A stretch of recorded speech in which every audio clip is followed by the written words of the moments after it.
Hello, Frontline friends and family.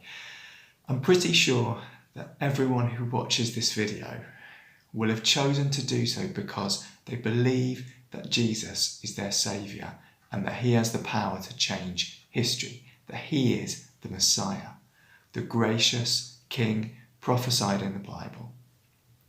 Today's Moravian reading, Matthew chapter 20, verse 29, up to chapter 21, verse 11, gives us a glimpse of that, but also with a quite challenging twist. I hope this reflection can provide you with a useful reminder of a simple truth.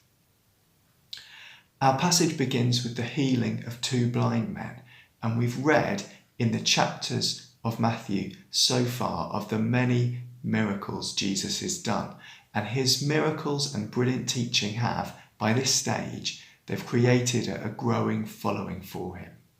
There's a sense of excitement that Jesus is someone special. And that's why, as he approaches Jerusalem on what we celebrate as Palm Sunday, Matthew tells us that there was a very large crowd.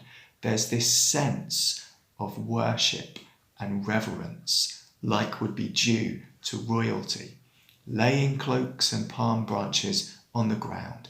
And we see that when he arrives in Jerusalem, the whole city is asking who he is. Who is this guy? Clearly, Jesus' ministry and teaching, his many signs and wonders, have led his disciples and the big crowds to believe, like we do, that he is the Messiah. But their perspective at the time was different to ours. They expected a warrior king, descendant of the mighty David, who would throw off the yoke of Roman rule and oppression, and who would engage with the political and military situation they were in and free them and establish a glorious kingdom. That's why they've gathered as he arrives in Jerusalem. Now, we would expect a king to arrive in style, maybe a chariot or on horseback as that warrior king, but instead Jesus is on a donkey.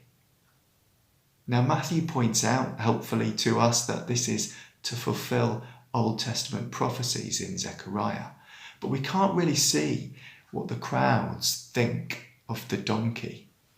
It might be practical for getting things around, but it's not very king-like, is it? You can't impress the Romans with a donkey. We believe Jesus is king and that he can come riding into our lives to rescue us, bring change, put things right that we can't fix. The twist is that sometimes the knight in shining armour that we've been waiting for turns out to be a carpenter on a donkey. In fact, Jesus' arrival is often different to what anyone expects.